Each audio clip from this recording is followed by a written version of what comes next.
英語聞き流しリスニング、英語テキストと MP3 音声ダウンロードはホームページからご利用いただけます。88thpp.com 88thpp.com Chapter 5 Being Neighborly. What in the world are you going to do now, Joe? Asked Meg one snowy afternoon, as her sister came tramping through the hall, in rubber boots, old sack, and hood, with a broom in one hand and a shovel in the other. Going out for exercise, answered Joe with a mischievous twinkle in her eyes. I should think 2 long walks this morning would have been enough. It's cold and dull out, and I advise you to stay warm and dry by the fire, as I do, said Meg with a shiver. Never take advice. Can't keep still all day, and not being a pussycat, I don't like to doze by the fire. I like adventures, and I'm going to find some. Meg went back to toast her feet and read Ivanhoe, and Joe began to dig paths with great energy. The snow was light, and with her broom she soon swept a path all round the garden, for Beth to walk in when the sun came out and the invalid dolls needed air. Now, the garden separated the Marches' house from that of Mr. Lawrence. Both stood in a suburb of the city, which was still country-like, with groves and lawns, large gardens, and quiet streets. A low hedge parted the 2 estates. On one side was an old, brown house, looking rather bare and shabby, robbed of the vines that in summer covered its walls and the flowers, which then surrounded it. On the other side was a stately stone mansion, plainly betokening every sort of comfort and luxury, from the big coach house and well-kept grounds to the conservatory, and the glimpses of lovely things one caught between the rich curtains. Yet it seemed a lonely, lifeless sort of house, for no children frolicked on the lawn, no motherly face ever smiled at the windows, and few people went in and out, except the old gentleman and his grandson. To Joe's lively fancy, this fine house seemed a kind of enchanted palace, full of splendors and delights which no one enjoyed. She had long wanted to behold these hidden glories, and to know the Lawrence boy who looked as if he would like to be known, if he only knew how to begin. Since the party, she had been more eager than ever, and had planned many ways of making friends with him, but he had not been seen lately, and Joe began to think he had gone away, when she one day spied a brown face at an upper window, looking wistfully down into their garden, where Beth and Amy were snowballing one another. That boy is suffering for society and fun, she said to herself. His grandpa does not know what's good for him, and keeps him shut up all alone. He needs a party of jolly boys to play with, or somebody young and lively. I've a great mind to go over and tell the old gentleman so. The idea amused Joe, who liked to do daring things and was always scandalizing Meg by her queer performances. The plan of going over was not forgotten. And when the snowy afternoon came, Joe resolved to try what could be done. She saw Mr. Lawrence drive off, and then sallied out to dig her way down to the hedge, where she paused and took a survey. All quiet, curtains down at the lower windows, servants out of sight, and nothing human visible but a curly black head leaning on a thin hand at the upper window. There he is, thought Joe, poor boy. All alone and sick this dismal day. It's a shame. I'll toss up a snowball and make him look out, and then say a kind word to him. Up went a handful of soft snow, and the head turned at once, showing a face which lost its listless look in a minute, as the big eyes brightened and the mouth began to smile. Joe nodded and laughed, and flourished her broom as she called out. How do you do? Are you sick? Laurie opened the window and croaked out as hoarsely as a raven. Better, thank you. I've had a bad cold, and been shut up a week. I'm sorry. What do you amuse yourself with? Nothing. It's dull as tombs up here. Don't you read? Not much. They won't let me. Can't somebody read to you? Grandpa does sometimes, but my books don't interest him, and I hate to ask Brooke all the time. Have someone come and see you then. There isn't anyone I'd like to see. Boys make such a row, and my head is weak. Isn't there some nice girl who'd read and amuse you? Girls are quiet and like to play nurse. Don't know any. You know us, began Joe, then laughed and stopped. So I do. Will you come, please? Cried Laurie. I'm not quiet and nice, but I'll come, if mother will let me. I'll go ask her. Shut the window, like a good boy, and wait till I come. With that, Joe shouldered her broom and marched into the house, wondering what they would all say to her. Laurie was in a flutter of excitement at the idea of having company, and flew about to get ready, for as Mrs. March said, he was a little gentleman and did honor to the coming guest by brushing his curly pate, putting on a fresh color, and trying to tidy up the room, which in spite of half a dozen servants, was anything but neat. Presently there came a loud ring, then a decided voice, asking for Mr. Laurie, and a surprised-looking servant came running up to announce a young lady. All right, show her up, "It's Miss Joe," said Laurie, going to the door of his little parlor to meet Joe, who appeared, looking rosy and quite at her ease, with a covered dish in one hand and Beth's 3 kittens in the other. "Here I am, bag and baggage," she said briskly. "Mother sent her love, and was glad if I could do anything for you. Meg wanted me to bring some of her blanc mange, she makes it very nicely, and Beth thought her cats would be comforting. I knew you'd laugh at them, but I couldn't refuse, she was so anxious to do something." It so happened that Beth's funny loan was just the thing, for in laughing over the kits, Laurie forgot his bashfulness, and grew sociable at once. "That looks too pretty to eat," he said, smiling with pleasure, as Joe uncovered the dish, and showed the blanc mange, surrounded by a garland of green leaves, and the scarlet flowers of Amy's pet geranium. "It isn't anything, only they all felt kindly and wanted to show it. Tell the girl to put it away for your tea.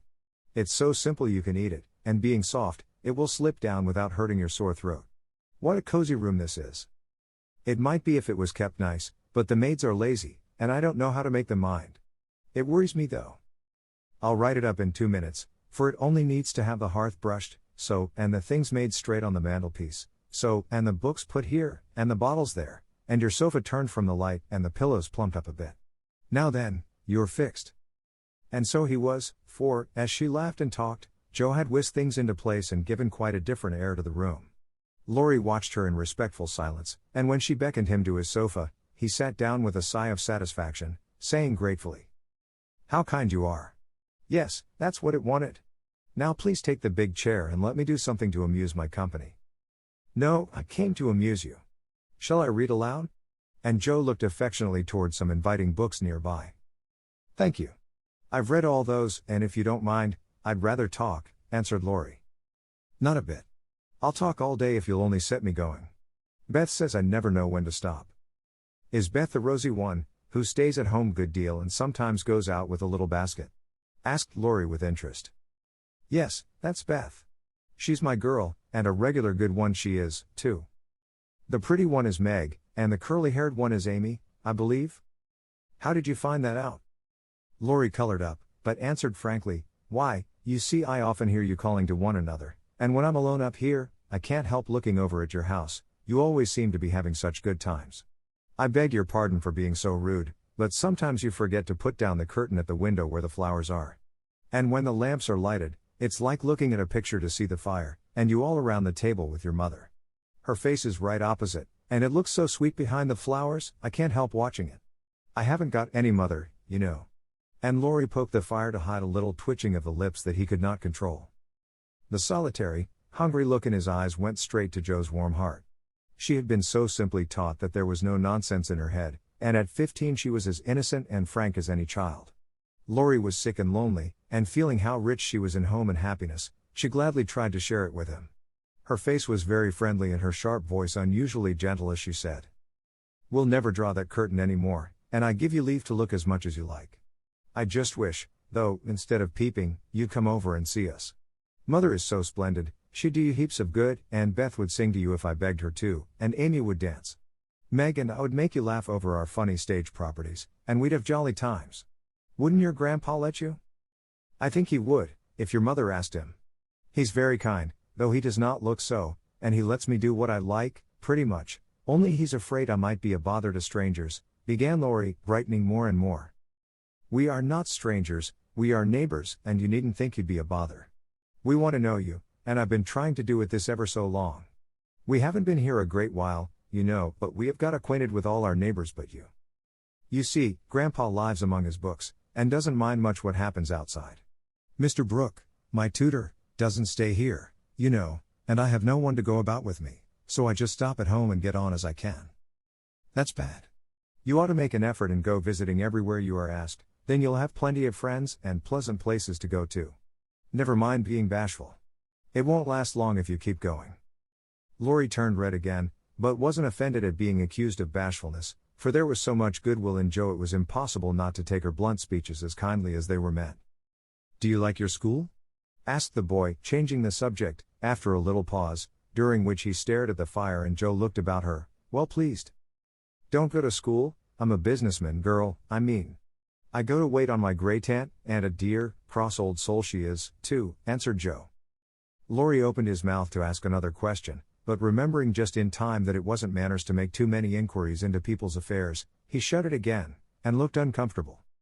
Joe liked his good breeding, and didn't mind having a laugh at Aunt March, so she gave him a lively description of the fidgety old lady, her fat poodle, the parrot that talked Spanish, and the library where she reveled. Laurie enjoyed that immensely, and when she told about the prim old gentleman who came once to woo Aunt March, and in the middle of a fine speech, how Pole had tweaked his wig off to his great dismay, the boy lay back and laughed till the tears ran down his cheeks, and a maid popped her head in to see what was the matter. "Oh. That does me no end of good. Tell on, please," he said, taking his face out of the sofa cushion, red and shining with merriment. Much elated with her success, Joe did tell on, all about their plays and plans, their hopes and fears for father, and the most interesting events of the little world in which the sisters lived. Then they got to talking about books, and to Joe's delight, she found that Laurie loved them as well as she did, and had read even more than herself. "If you like them so much, come down and see ours. Grandfather is out, so you needn't be afraid," said Laurie, getting up. "I'm not afraid of anything," returned Joe, with a toss of the head. "I don't believe you are," exclaimed the boy, looking at her with much admiration, though he privately thought she would have good reason to be a trifle afraid of the old gentleman, if she met him in some of his moods. The atmosphere of the whole house being summer-like, Laurie led the way from room to room, letting Joe stop to examine whatever struck her fancy. And so, at last they came to the library, where she clapped her hands and pranced, as she always did when especially delighted. It was lined with books, and there were pictures and statues, and distracting little cabinets full of coins and curiosities, and sleepy hollow chairs, and queer tables, and bronzes, and best of all, a great open fireplace with quaint tiles all round it. "What richness," sighed Joe, sinking into the depth of a velour chair and gazing about her with an air of intense satisfaction. "Theodore Lawrence, you ought to be the happiest boy in the world," she added impressively. "A fellow can't live on books," said Laurie, shaking his head as he perched on a table opposite. Before he could say more, a bell rang, and Joe flew up, exclaiming with alarm, "Mercy me! It's your grandpa." "Well, what if it is?" "You are not afraid of anything, you know," returned the boy, looking wicked. "I think I am a little bit afraid of him, but I don't know why I should be. Mommy said I might come, and I don't think you're any the worse for it," said Joe, composing herself, though she kept her eyes on the door. "I'm a great deal better for it, and ever so much obliged. I'm only afraid you are very tired of talking to me." "It was so pleasant, I couldn't bear to stop," said Laurie gratefully. "The doctor to see you, sir," and the maid beckoned as she spoke. "Would you mind if I left you for a minute?" "I suppose I must see him," said Laurie. "Don't mind me. I'm happy as a cricket here," answered Joe. Laurie went away, and his guest amused herself in her own way. She was standing before a fine portrait of the old gentleman when the door opened again, and without turning, she said decidedly, "I'm sure now that I shouldn't be afraid of him, for he's got kind eyes, though his mouth is grim, and he looks as if he had a tremendous will of his own. He isn't as handsome as my grandfather, but I like him." "Thank you, ma'am," said a gruff voice behind her, and there, to her great dismay, stood old Mr. Lawrence. Poor Joe blushed till she couldn't blush any redder, and her heart began to beat uncomfortably fast as she thought what she had said. For a minute a wild desire to run away possessed her, but that was cowardly, and the girls would laugh at her, so she resolved to stay and get out of the scrape as she could. A second look showed her that the living eyes, under the bushy eyebrows, were kinder even than the painted ones, and there was a sly twinkle in them, which lessened her fear a good deal. The gruff voice was gruffer than ever, as the old gentleman said abruptly, after the dreadful pause, "So you're not afraid of me, hey?" "Not much, sir." "And you don't think me as handsome as your grandfather?" "Not quite, sir." "And I've got a tremendous will, have I?" "I only said I thought so." "But you like me in spite of it?" "Yes, I do, sir." That answer pleased the old gentleman. He gave a short laugh, shook hands with her, and, putting his finger under her chin, turned up her face, examined it gravely, and let it go, saying with a nod, "You've got your grandfather's spirit, if you haven't his face. He was a fine man, my dear, but what is better, he was a brave and an honest one, and I was proud to be his friend." "Thank you, sir," and Joe was quite comfortable after that, for it suited her exactly. "What have you been doing to this boy of mine, hey?" was the next question, sharply put. "Only trying to be neighborly, sir." And Joe told how her visit came about. "You think he needs cheering up a bit, do you?" "Yes, sir, he seems a little lonely, and young folks would do him good perhaps.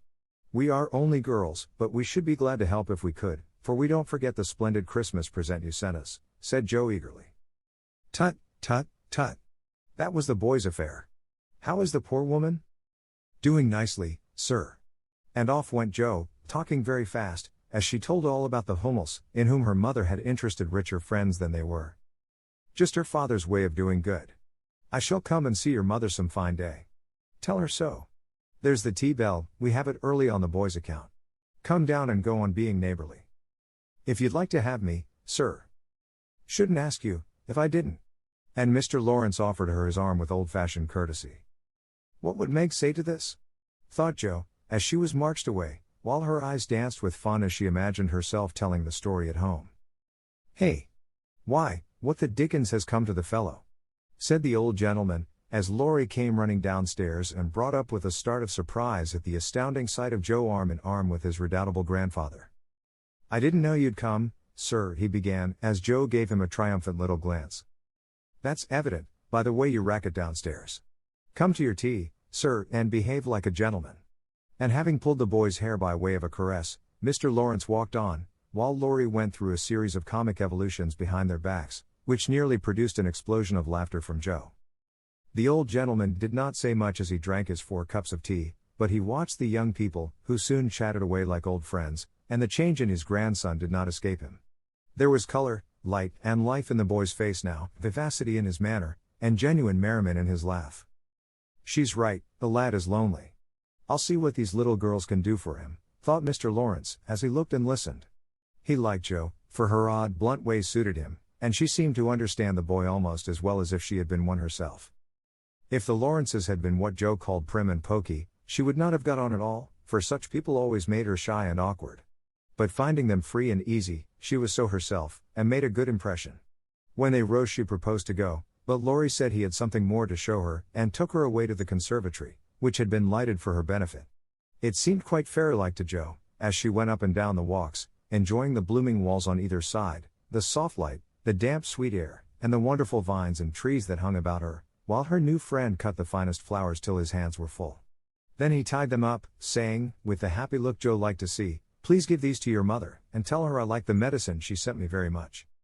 They found Mr. Lawrence standing before the fire in the great drawing room, but Joe's attention was entirely absorbed by a grand piano, which stood open. "Do you play?" she asked, turning to Laurie with a respectful expression. "Sometimes," he answered modestly. "Please do now. I want to hear it, so I can tell Beth." "Won't you first?" "Don't know how. Too stupid to learn, but I love music dearly." So Laurie played and Joe listened, with her nose luxuriously buried in heliotrope and tea roses. Her respect and regard for the Lawrence boy increased very much, for he played remarkably well and didn't put on any airs. She wished Beth could hear him, but she did not say so, only praised him till he was quite abashed, and his grandfather came to his rescue. That will do, young lady. Too many sugar plums are not good for him. His music isn't bad, but I hope he will do as well in more important things. Going? Well, I'm much obliged to you, and I hope you'll come again. My respects to your mother. Good night, Dr. Joe." He shook hands kindly, but looked as if something did not please him. When they got into the hall, Joe asked Laurie if she had said something amiss. He shook his head. "No, it was me. He doesn't like to hear me play." "Why not?" "I'll tell you some day. John is going home with you, as I can't." "No need of that. I am not a young lady, and it's only a step. Take care of yourself, won't you?" "Yes, but you will come again, I hope. If you promise to come and see us after you are well." "I will. Good night, Laurie." "Good night, Joe, good night." When all the afternoon's adventures had been told, the family felt inclined to go visiting in a body, for each found something very attractive in the big house on the other side of the hedge. Mrs. March wanted to talk of her father with the old man who had not forgotten him, Meg longed to walk in the conservatory, Beth sighed for the grand piano, and Amy was eager to see the fine pictures and statues. "Mother, why didn't Mr. Lawrence like to have Laurie play?" asked Joe, who was of an inquiring disposition. "I am not sure, but I think it was because his son, Laurie's father, married an Italian lady, a musician, which displeased the old man, who is very proud. The lady was good and lovely and accomplished, but he did not like her and never saw his son after he married. They both died when Laurie was a little child, and then his grandfather took him home. I fancy the boy, who was born in Italy, is not very strong, and the old man is afraid of losing him, which makes him so careful. Laurie comes naturally by his love of music, for he is like his mother, and I dare say his grandfather fears that he may want to be a musician. At any rate, his skill reminds him of the woman he did not like, and so he glowered as Joe said. "Dear me, how romantic," exclaimed Meg. "How silly," said Joe. "Let him be a musician if he wants to, and not plague his life out sending him to college, when he hates to go. That's why he has such handsome black eyes and pretty manners, I suppose." "Italians are always nice," said Meg, who was a little sentimental. "What do you know about his eyes and his manners? You never spoke to him?" "Hardly," cried Joe, who was not sentimental. "I saw him at the party, and what you tell shows that he knows how to behave. That was a nice little speech about the medicine mother sent him. He meant the blancmange, I suppose." "How stupid you are, child. He meant you, of course." "Did he?" And Joe opened her eyes as if it had never occurred to her before. "I never saw such a girl." "You don't know a compliment when you get it," said Meg, with the air of a young lady who knew all about the matter. "I think they are great nonsense, and I'll thank you not to be silly and spoil my fun. Laurie's a nice boy and I like him, and I won't have any sentimental stuff about compliments and such rubbish. We'll all be good to him because he hasn't got any mother, and he may come over and see us, mayn't he, Mommy?" "Yes, Joe, your little friend is very welcome, and I hope Meg will remember that children should be children as long as they can." "I don't call myself a child, and I'm not in my teens yet," observed Amy. "What do you say, Beth?" "I was thinking about our Pilgrim's Progress," answered Beth, who had not heard a word. "How we got out of the slough and through the wicket gate by resolving to be good, and up the steep hill by trying, and that maybe the house over there, full of splendid things, is going to be our palace beautiful. We have got to get by the lions first," said Joe, as if she rather liked the prospect. 英語聞き流しリスニング、英語テキストと MP3 ダウンロード、その他の物語は、ホームページからお聞きいただけます。88thpp.com 88thpp.com